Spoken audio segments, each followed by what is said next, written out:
has expired. I will now yield to the gentleman from Georgia, Mr. Clyde, for your 5 minutes. Thank you, Chairwoman and Ranking Member, for holding this hearing today. For our 3 witnesses who are here in committee room, and we'll start with Dr. Richards here. Please answer yes or no to this question. Do you think border security directly relates to national security? Yes or no? I don't see how that has anything to do with public health or medical science. Okay, you're a doctor, sir. You've got an MD, a PhD, you're a smart guy. So you don't have an opinion? Yes or no? The two are related, yes. Okay, all right, we'll go to the next person. What do you think, sir? Does border security directly relate to national security? That is certainly an issue that certain members of this House have tried to make a connection. So, yes or no? Receiving asylum seekers is not yes a or no, national sir? security issue. Yes or no? You don't have an opinion?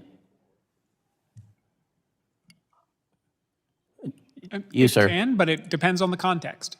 So it could? Again, it depends on the context of what we're talking about. Okay, all right. Do you think we have a secure border? I mean, you've seen the news. Do you think we have a secure border? By almost every metric, the border is in some ways more secure than it has been. According to Customs and Border Protection. All right, thank you. All right, we'll go back to you. Returning asylum seekers to be kidnapped, raped, tortured in Mexico is not a secure border. Okay, we do not have a secure border. And you, doctor, do you think we have a secure border?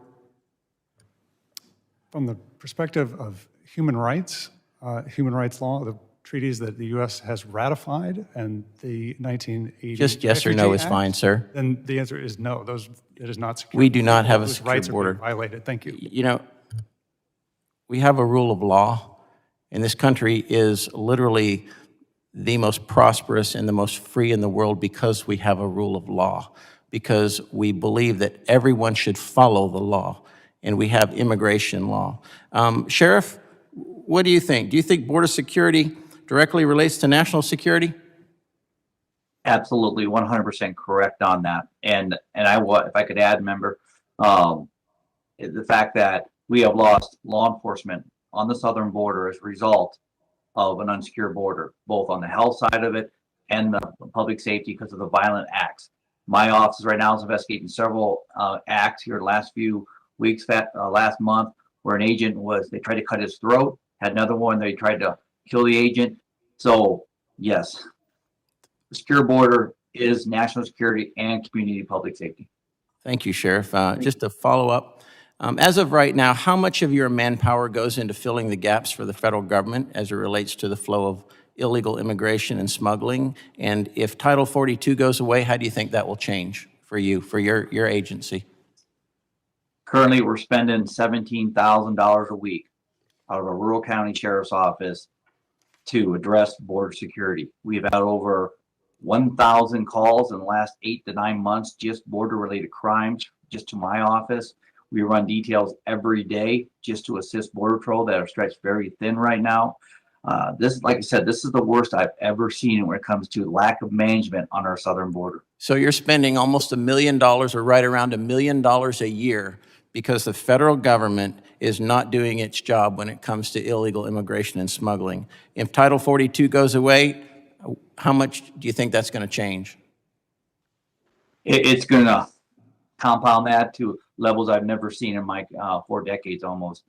The state of Arizona provided my office $12.8 million just to address the cost. In the first 5 months, my overtime budget, both in jail and patrol, was 92% expended. We don't have the funds. The state of Arizona and the Governor Ducey, that's why I thanked him, have been stepping up just to help us secure our borders here in southern Arizona. Well, thank you. So it's quite evident that if Title 42 goes away, it's going to be a huge impact on local law enforcement and local communities. In the Biden administration's decision to phase out and ultimately terminate Title 42 will only further exacerbate the crisis at our southern border. As of March 2022, U.S. Border Patrol officers and agents have expelled over 1.7 million illegal immigrants under Title 42 since its inception in March of 2020. During 2021, over 2 million illegal border immigrants were apprehended by Border Patrol, of which more than 400,000 were released into the United States. Apprehended illegal immigrants that were simply released into the United States. That's unconscionable. Thank you, and I yield back. Thank you.